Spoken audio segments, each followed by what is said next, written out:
Here are the 3 biggest real estate trends that we are tracking here in Portland as we head into 2025. Normally this time of year, the RMLS or our Realtor Marketplace comes out with their year-end statistics, and you'll see all sorts of information out and about appreciation, sales volume, days on market, and so on. The thing to keep in mind is that they're digging really deep for these stats.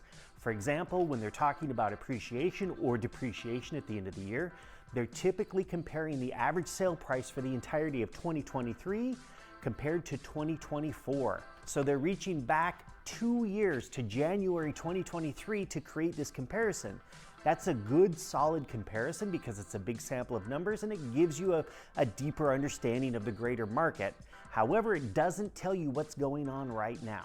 In our weekly market updates, we're dealing with a smaller set of numbers, which, as you know, can result in big swings in the numbers from week to week. However, when we do pull back a bit, we can see the trends in the market that are taking place right now.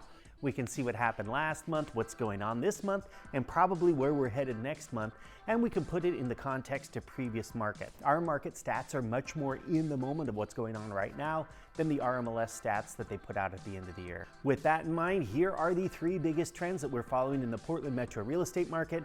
That includes Portland, the surrounding communities, and Southwest Washington. Trend number 1. We're starting to see more pressure on sale prices as mortgage rates yo-yo up and down. On the whole, they're still pretty high, presenting affordability problems for buyers.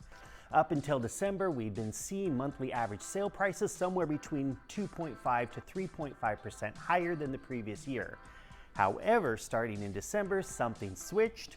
Mortgage rates and sale prices started coming in pretty much flat compared to the previous year's sale prices. We could just be seeing the results of the holiday doldrums coupled with some of the highest mortgage rates we've had all year. It could just be that sellers are getting a little fatigued and giving buyers more in their negotiations. Or it could be that homes in rougher conditions started moving, that is selling, and dragging prices down. In fact, it's probably a combination of all those factors, but it's one trend that we're going to be paying attention to as we head into 2025. Trend number 2, increased buyer demand. Round about September, we started seeing buyer activity really outpace last year's numbers. When we measure buyer demand by the number of purchase contracts made by buyers and accepted by sellers each week, we were seeing the year-over-year gains of typically 15%, if not more. In October, that number was up by almost 29%. November was up by 19.5%. December, however, showed more modest gains of only about 8.25%, but that is despite pretty aggressive mortgage rates, as I mentioned earlier. I bet we continue to see some pretty motivated buyer activity in the late winter leading into spring, particularly if mortgage rates get closer to that 6% mark, which is that breaking point where we see a lot of buyers re-enter the market and it injects a lot of activity into the number of transactions that we have. Trend number 3, lower mortgage rates. Right now, mortgage rates are near the highs that we're seeing back in May and June of 2024, and that's despite the Fed reducing rates by a whole point since then. One of the investment banks that I follow is expecting to see the yield on the 10-year Treasury, which is one of our best indicators of where mortgage rates are headed. They're expecting to see the yield drop from the current 4.5% down to about 3.75% by mid-year next year, or this year, 2025.